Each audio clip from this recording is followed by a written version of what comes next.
Ancient authority, यानी कि अब हम देख रहे हैं जैसे आज की डेट में हमारी डेमोक्रेसी है। जब हम हिस्ट्री पढ़ रहे होते हैं तो हम 4 पार्ट में हिस्ट्री पढ़ते हैं, एंशियंट, मेडिवल, मॉडर्न और प्लस वर्ल्ड हिस्ट्री।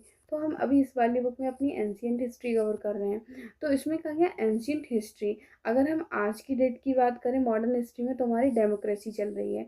तो जब अभी हमारी कंट्री में लोकतंत्र चल रहा है, तो जब एंशियंट हिस्ट्री थी, जब ये इंडस वैली सिविलाइजेशन या क्या बोलते हैं मेसोपोटामियन सिविलाइजेशन, तो ये सारी रहेंगी, तो ऐसी कोई ना कोई इनकी भी गवर्निंग कोई ना कोई सिस्टम रहा होगा, कोई राजा या फिर कोई जैसे कोई लोकल चीफडम्स, यानी कि कोई लोकल लीडर्स वगैरह रहते थे जो कि पूरी सोसाइटी को या लोगों को गवर्न करते थे, और जिनके हाथ में लोगों की रिस्पॉन्सिबिलिटी होती थी, या उस एक जगह की, उस राज्य की या फिर उस देश की जो है रिस्पॉन्सिबिलिटी होती। तो वही एंशियंट अथॉरिटी की हम उसमें जानेंगे क्या ऐसा कुछ था। मतलब मोनार्की थी, या एक ही राजा जो है एक ही एरिया में रूल कर रहा था, या कई सारे राजा अपने अपने अलग अलग रीजन में रूल कर रहे थे।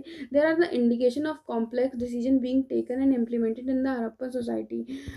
Take for instance the extraordinary in uniformity Harappan as evident in pottery and seals, weights, bricks, notably bricks through obviously not produced in any single center, were a uniform ratio throughout the region from Jammu to Gujarat।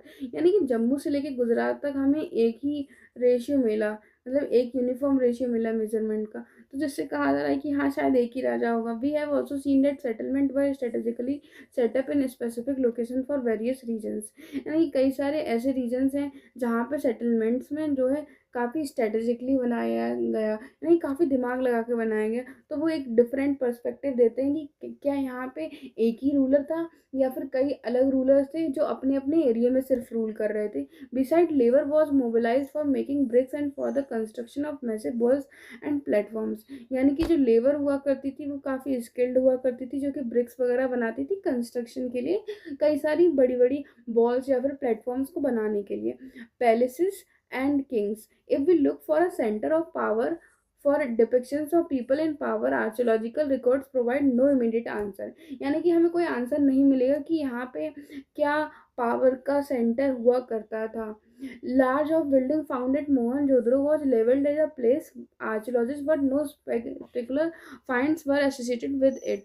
यानी कि कई सारे मोहनजोदड़ो से हमें building मिली है, लेकिन हमें एक इस पर्टिकुलर मतलब ये पता नहीं चला कि यहाँ पे कौन स्पेसिफिक रूल कर रहा है। लेकिन हमें यहाँ पे एक स्टोन स्टैचू मिला है